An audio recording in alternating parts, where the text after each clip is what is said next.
So, I want to start off with this idea about give to gain and what that means for Women's History Month and International Women's Day.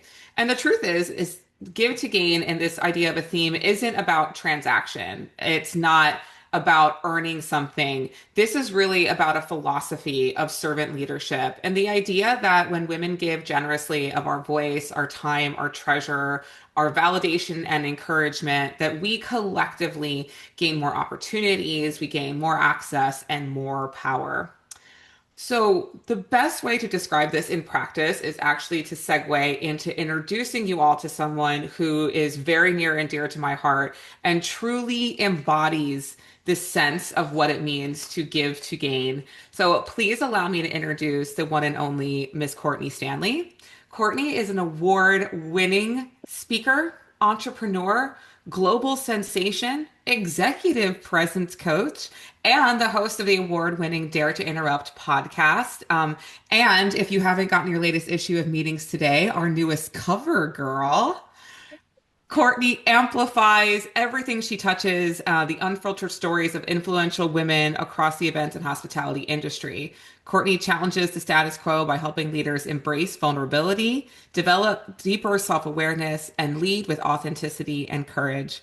She's also made history as the youngest person ever elected to the International Board of Directors for MPI and is the co-founder of the award-winning Meetings 2 movement, advancing safer and more inclusive experiences across our industry. More importantly, Courtney Stanley is the woman who helped give me my voice in this industry and without whom I would not be here. So everyone, please help me welcome Courtney Stanley to our program. Thanks, Woohoo! Devin. And thanks for all the emoji love. It's Yeah, cute love seeing it. all the Love it. little The hearts emoji go. support. Yeah. Love, love. Yeah. So before we get started, one of the reasons Courtney and I wanted to start this together is I think our story, Courtney really embodies a lot of this idea and a lot of this philosophy of leadership and how when you share, you gain as well. So Courtney, I love to tell the story about how we met, but I think I'll let you kick it off. Wow. Okay.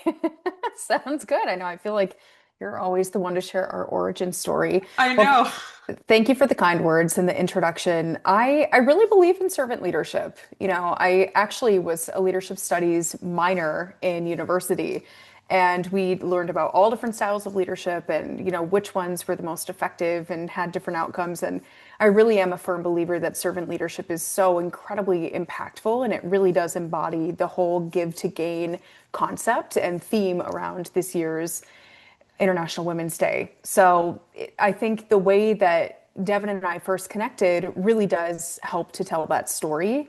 And I can definitely start, Devin, but I would love for you to jump in and fill in the gaps. So Absolutely. there was one day, and I was just on my computer doing work, and I received a message from Devin. And Devin and I really didn't know each other personally at this point. I think we'd crossed paths, organically on LinkedIn here and there. Mhm. And Devin, I'd love for you to share what that message said. So I was getting not super new to speaking, but I was offered an opportunity to as an adjunct professor at the university I was working with. And for whatever reason, it's like 48 hours before I'm going to teach my first class. And I know what I'm teaching. I'm confident in teaching events. It's my bread and butter. It's my life force. And I got hit with the most crippling case of imposter syndrome I have ever had. Like I was no voice, absolutely terrified. And the universe just said, this person. So that day that I had it, I was on my LinkedIn and Courtney popped up about something. And I just said, you know what? I'm going to ask her because she's a strong voice. And so I sent her a LinkedIn message, say, hi, Courtney, you don't really know me. I follow you on LinkedIn, but I'm having a crippling case of imposter syndrome. Can you give me one or two tips? And it almost immediately, girl must have been on LinkedIn too, because I When got am I a not? message back, like we are, right? But instead of typing me one or two things, Courtney recorded her voice and she sent me a voice note back. And that was such a powerful moment because to hear her voice, the encouragement, it wasn't just a text, to feel the energy behind that message was so meaningful to me, and it really allowed me to shift into an energy and headspace that helped rectify some of that imposter syndrome. And then she was stuck with me. Yes, yes, in the best way possible. And I think, when people ask me what the most rewarding part of my career has been, my work has been, it's moments like that where people feel like there is some kind of trust that's developed and there's some kind of safe space that's been created. Whether they've seen me from afar or we have had more time to build a relationship and they feel comfortable enough to be vulnerable in that moment and say, hey, I'm struggling. Do you have any space to give me some words of Yeah. advice, some wisdom, some encouragement?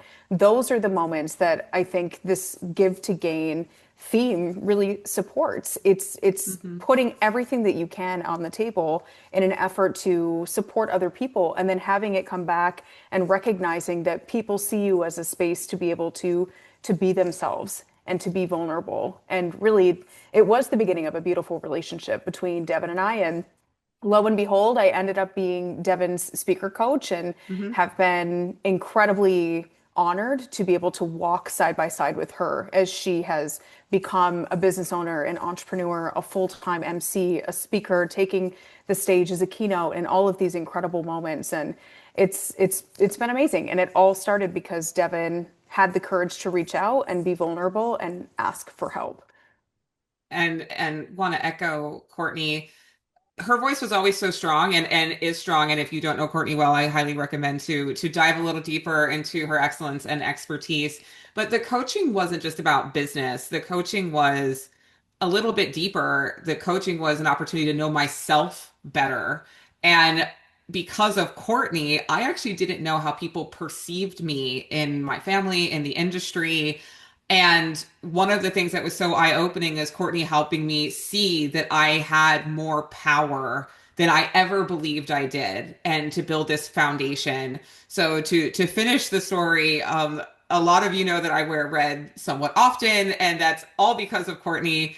One of the things that she helped me do when I was trying to build a brand was to put out a survey to about 100 people, one of which was, what color do you associate with me? And I'm like, I'm a blue, purple, I'm all lovey, I'm a mellow. And 90, what Courtney, like 95% of the survey was like red, fire, energy, confidence. And I was like, wait, what? Do you know me?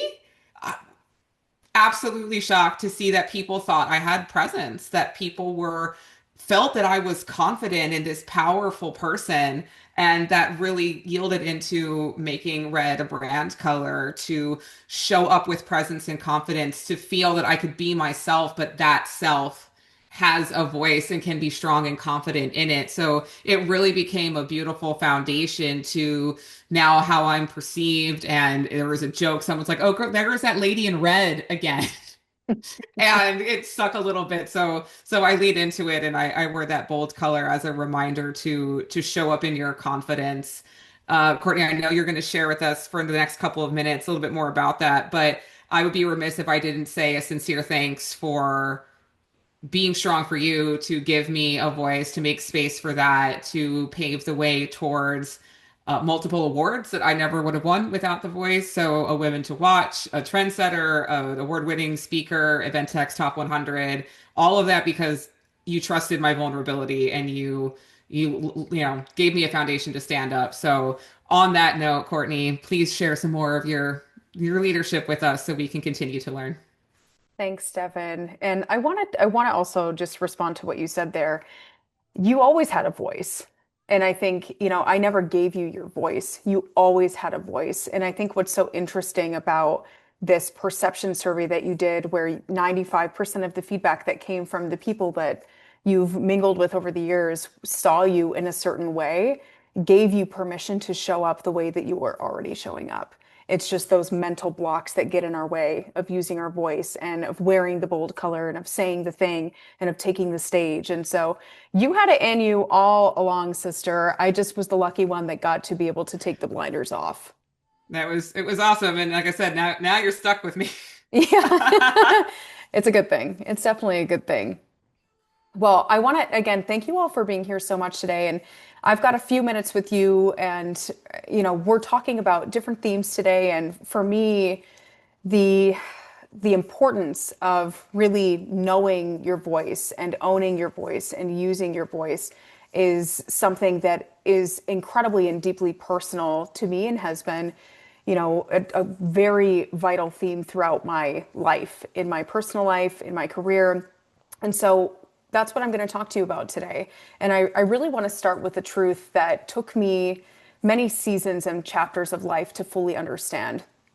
The moments that I have felt regret the most in my life are not the times that I took up space and things didn't go perfectly. The moments that I have struggled with the most have been the times that I made myself small. And if anything sounds relatable to you, feel free to chat with me in the chat, and I'll be keeping an eye on that as well. They were the moments that I decided to put myself on mute. And if we're being honest, I would guess that many of us have done that at some point.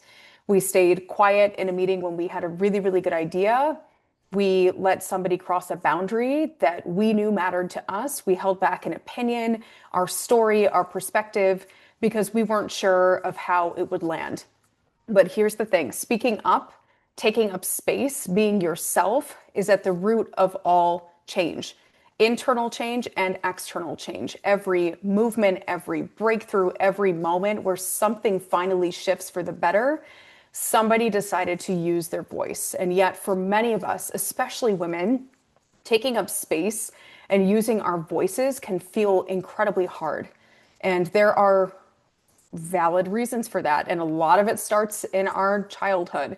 If you were somebody who was ridiculed, if you were yelled at, if you were dismissed, if you were punished as a child for speaking up, your brain may have learned along the way that it's not safe to use your voice. Maybe you got laughed at for giving the wrong answer in class. Maybe you experienced something stressful or traumatic when you tried to advocate for yourself. And without realizing it, you learned to protect yourself by staying quiet. And there is no shame in that. You were in survival mode and you did exactly what you needed to do for yourself in those moments. You did the best that you could with the tools, with the support, with the life experience that you had at the time.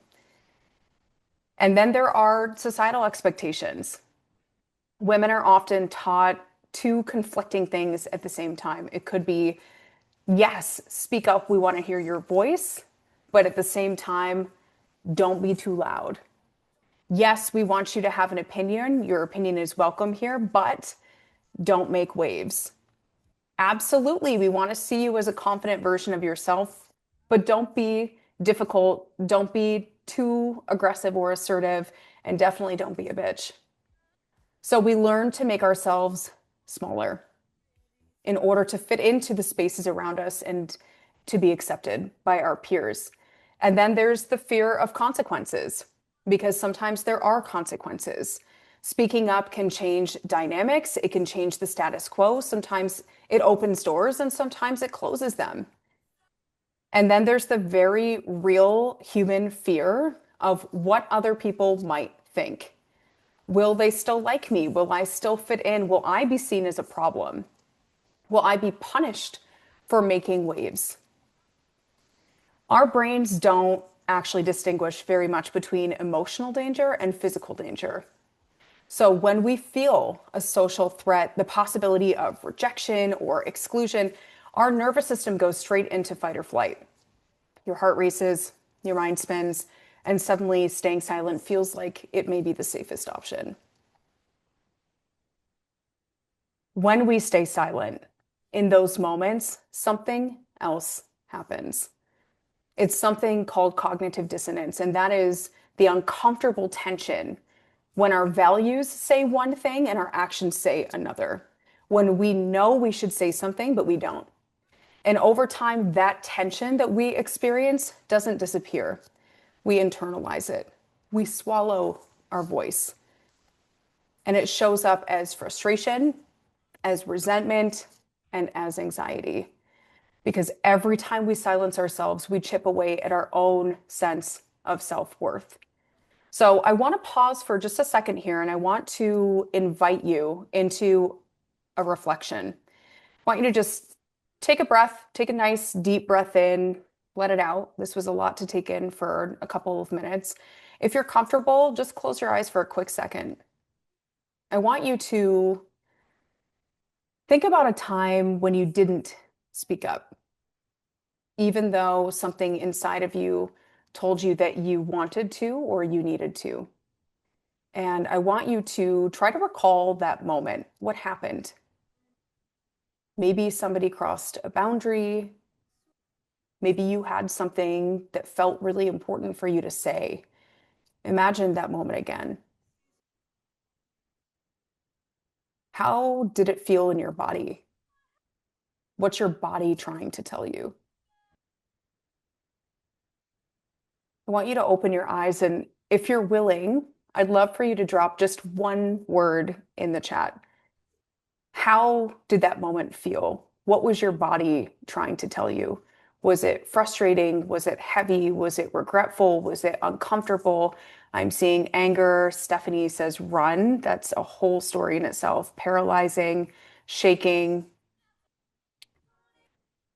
Here's another question. What was the thing that you wanted to say but didn't? And you don't have to share the whole story by any means, just the bottom line. If you're comfortable, throw it in the chat or write it down on a piece of paper in front of you if that feels better. And then I want you to take that piece of paper after the event today and I want you to light it on fire safely over a sink. And I want you to release it after today's event ends. And I'm seeing a lot happening in the chat here. I don't deserve this. I'm not renewing this. Stop checking boxes. Here's what I want you to remember today. You are the best advocate that you will ever have. You know your needs, you know your boundaries, and you definitely know that feeling in your gut when something's not right. Your voice matters. Confidence isn't something that you magically wake up with one day. It certainly is not for me. Confidence is a muscle. Taking up space is a muscle. And like any muscle, it gets stronger the more that you practice, especially in moments that feel uncomfortable. One of the most powerful ways to build the confidence you need in order to take up space and use your voice is to intentionally step into the rooms that intimidate you. I'm going to say that one more time. One of the best ways to build the confidence you need to take up space and use your voice is to intentionally step into the rooms that intimidate you. The rooms where that inner critic, that inner dialogue is saying, you don't belong here. And then you open up that door anyway, again and again and again, because every time you do, you prove something to yourself. You belong at the table. There's a reason you're in that room. And the truth is, you can't make an impact by silencing yourself. So today, I want to leave you with one final reflection. And feel free to drop this in the chat if you feel comfortable. Where in your life do you need to take yourself off mute? Maybe it's at work, maybe it's in a relationship, maybe it's sharing your ideas more openly, maybe it's setting a boundary that you've been avoiding. Wherever it is, start there. Because every time a woman stands up for herself, something powerful happens. She reminds the women around her that they can do the same. And I want you to know something. Every time you use your voice, every time you take up space, every time you advocate for yourself, we are all cheering for you. We see you, we support you, we celebrate you, and we got you. Women make the world better by doing hard things. So today and every day after this, take up a little more space. Turn up the volume on your voice a little bit more and take yourself off mute. Thank you guys so much for this time and space, and thank you for being exactly who you are. Please connect with me on LinkedIn. That little QR code that you're seeing here takes you to my profile, so feel free to connect with me there. Check out my website. Definitely celebrate this year's class of Women to Watch. If we've got Women to Watch alumni, if we've got this year's recipients, please give yourself a little shout out in the chat so we can congratulate you. Tune into my podcast, Dare to Interrupt. Follow me on Instagram, whatever. However you do it, let's connect. Let's support each other. I see you, I celebrate you, and I got you.